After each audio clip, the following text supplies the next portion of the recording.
Начнем с самого начала. Теракт 11 сентября, взрывы в лондонском метро, Мадрид, Мумбаи, Мали, Бали, Северная Нигерия, Судан, Афганистан, Саудовская Аравия, Иран, Йемен, Пакистан.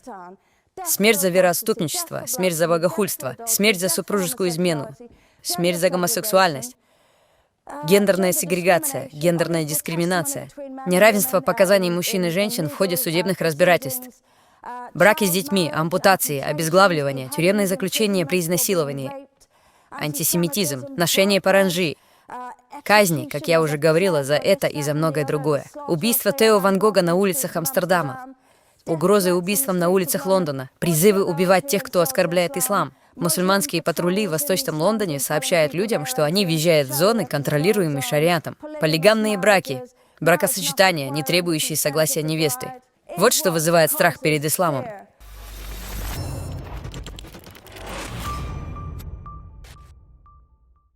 Хорошо, всем добрый вечер. Спасибо, что пригласили меня. Я надеюсь, что все меня слышат. Как же реагировать на многое из этого?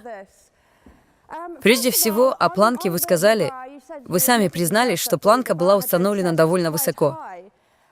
Однако я бы предположила, что бремя доказательства лежит на заявителе, а не на нас.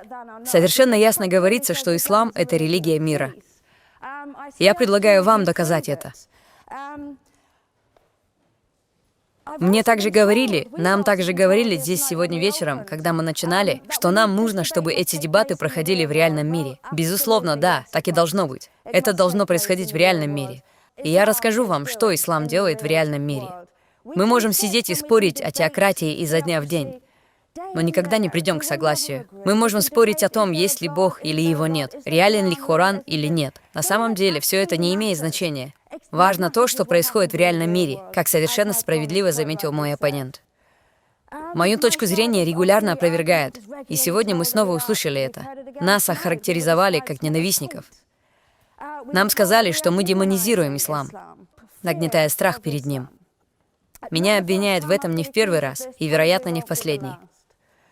Но позвольте мне просто сказать, и давайте перенесемся в реальный мир, как нам посоветовали. Позвольте мне рассказать вам, что на самом деле вызывает страх перед исламом. Начнем с самого начала. Теракт 11 сентября, взрывы в лондонском метро, Мадрид, Мумбаи, Мали, Бали, Северная Нигерия, Судан, Афганистан, Саудовская Аравия, Иран, Йемен, Пакистан.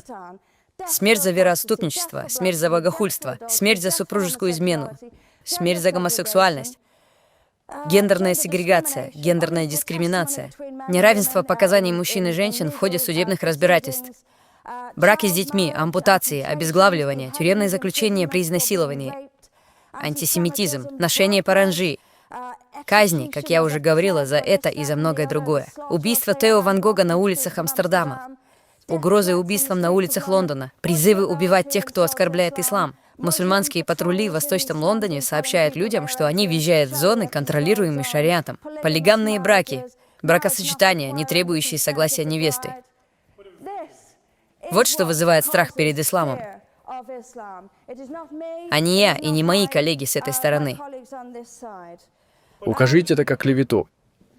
Если ислам и мусульмане несут ответственность за патрулирование... Я еще не закончила. Нет, я не закончила. Позвольте мне говорить дальше. Суть в том, что страх перед исламом вызываю не я и не мои коллеги по дискуссии на этой стороне. Страх перед исламом вызывает действия мусульман. Таков реальный мир. Вот где мы на самом деле живем. Кто-то скажет, что это всего лишь экстремальная часть ислама. Что ж, давайте взглянем на Саудовскую Аравию.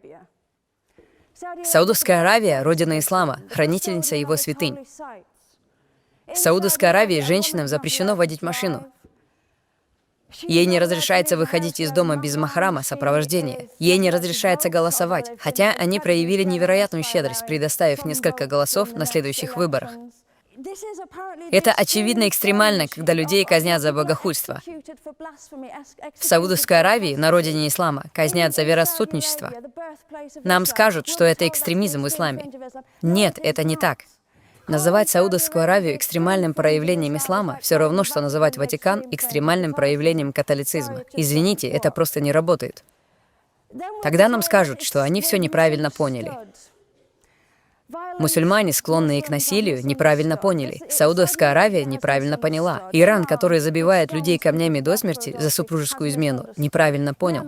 Йемен, который выдает детей замуж в возрасте 9 лет, неправильно понял.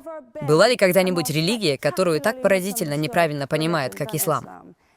Кажется, что все те страны, которые применяют это в качестве своих законов, страны, у которых Коран является конституцией, знаете, есть бесчисленное множество стран, где нет свободы слова, где нет свободы вероисповедания. Они все понимают ислам неправильно? Они все понимают его неправильно? Это совершенно непонятная религия. Знаете, мне постоянно говорят, что я должна уважать ислам. Но мне никогда не приводят достаточно веских причин для этого. Я обязана уважать ислам не больше, чем любую другую веру. Я не обязана уважать притесняемую женщину во имя ислама больше, чем если бы ее притесняла национальная партия или кто-либо другой. Я не обязана идти на компромиссы с идеологией. Я просто не считаю это мирным. Почему я не вижу в этом ничего мирного? Из-за очевидных фактов. Если я посмотрю на мир и увижу страны, где ислам принимает решения, все, что я вижу, это жестокость и насилие, навязываемые государством. Нам говорили, что мир — это не только отсутствие насилия, но и наличие справедливости. Абсолютно.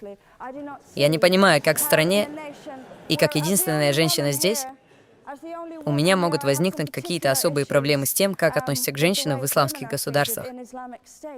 Вы, конечно же, можете возразить, что они все неправильно поняли. Скажите это им, потому что они, похоже, думают, что они все правильно поняли. Да, я имею в виду, что об этом так много можно сказать. Но существует ли мирный ислам? Да, он есть. Он в сердцах мирных мусульман. К сожалению, существует и более объективный ислам. И мирным мусульманам приходится прибегать к довольно творческим интерпретациям. Например, о приказе о побивании жен. Я видела мусульманок. Я не вставала при вашей речи. Но вы хотели?